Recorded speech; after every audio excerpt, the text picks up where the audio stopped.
Okay, as we know now that the power lines are not on a straight line, we decided to do an experiment to illustrate that.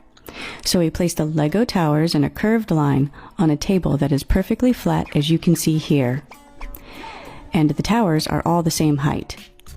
Now, as we lower the camera, the horizon gets closer to us, but the edge of the table becomes invisible.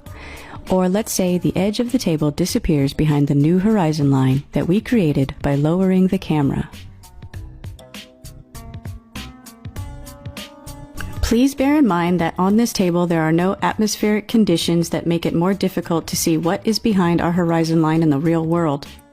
Also, bear in mind that this table is only 6 feet long. Imagine what this would look like if it was 23 miles long. Now let's take a look at the Lego towers. Do they look like they are going behind the curvature? Or is it just an optical illusion? Look at the top of these towers. Now look at the bottom. If we can get the horizon line closer to us than the last 4 towers, then those 4 towers will look like they are behind the curvature.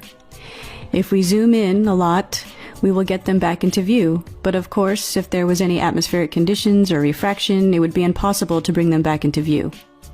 So in the real world, no matter how good your telescope is, what is behind the horizon line that is covered up by the non-uniform density transition zone will stay behind it.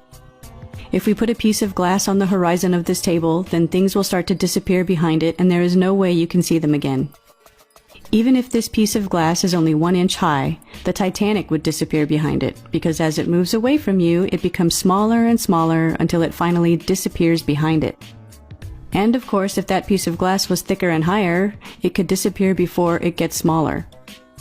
That's how the atmosphere works, and we will talk about this in detail in another video, but for now let's just enjoy watching the curvature on a flat table. You should be honest with yourself and investigate more before you bring up such an argument. If those power lines prove that the earth is round, then these Lego towers prove that the table is round too, right? Wrong. The table is flat and the Lego towers are not on a straight line, and neither are the power lines. And here are some pictures of a 23 miles bridge that is in the same lake but shows no curvature. You know why? Because that bridge from these positions is on a straight line. If you take another picture from where the bridge is curving a little bit, it will give you the same illusion of a curvature.